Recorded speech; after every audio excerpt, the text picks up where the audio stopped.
नैबै नुहुरनाया बहाय दिनैहाय हटेल गोदान मुखुलि खालामदों देलायस्रि हटेल बेंटल बाजार खाथियावनो ओमफ्राय खाथियावहाय स्टेट बेंक दङ दा बेहाय दिनैनिफ्राय हटेल गोदान खुलिनाय जाहैबाय दा जों बेहाय नायनि माबायदि नोंथांमोना नायलांबानो जाबाय भिडिअखौ चिरां जिल्लानि सिङाव थानाय बेंटल बाजारावनो बे हटेला जोंनाव बेंटलाव हटेल गोदान खुलिनानै दङ नै मा हटेल नायनि देलायस्रि हटेल सिङाव नायनि हटेल गोदानाव हटेल गोदान बियो नायनि जोंहा मा दङ हटेल गोदान दिनैनि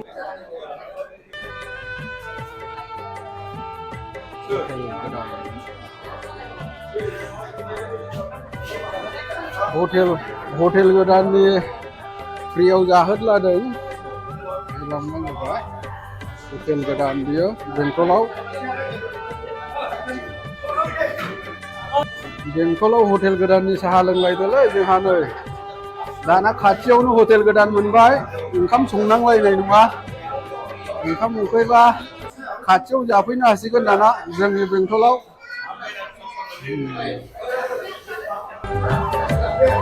हटेलनि नामा नैबेनो देलायस्रि हटेल बेंटलावनो दिनैहाय मुखुलि जाबाय बेंटल हटेला दिनैहाय साहा लोंहोदों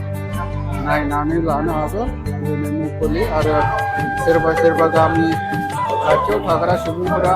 दाना ओंखाम संनांलायनाय नंला बावनो फैनानै जाफैनो हासिगोन खाथियावनोसै बयनोबो देखायहरबाय आंनि भिडिअ थ्रुयै नोंथांमोना सोरबा नायदोंब्ला नायनानै लादो बेंटलाव दिनैनिफ्राय हटेल गोदान जाबाय हटेल गोदानखौ खेबसे नायलांस्राबाव दिनै हटेल गोदाननि साहा लोंदों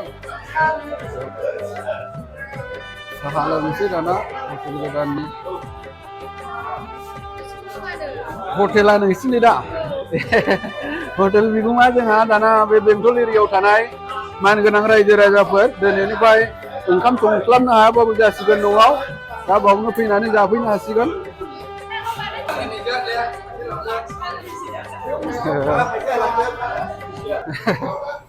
हटेल गोदाननि पार्टि जाहोदों दिनैहाय मुखुलि जाबाय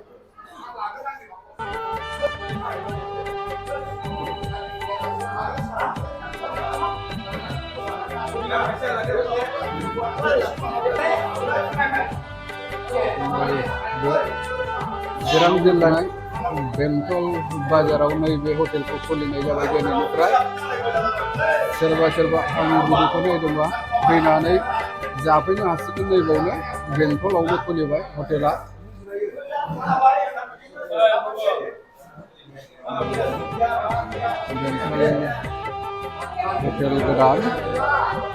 हटेल गोदान बेंटलाव हटेल गोदान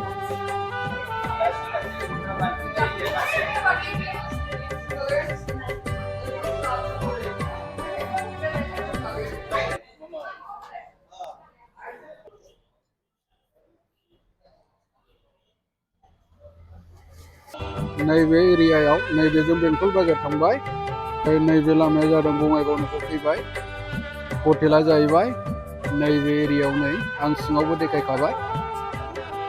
ओमफ्राय बेनि खाथियाव बेंकबो दङ बेंकखौबो देखायहरनि आङो नैबेलाय नै स्टेट बेंकनि खाथियावनो हटेल गोदान खुलिनाय जादों दा बेखौनो देखायहरबाय आं लोगोफोर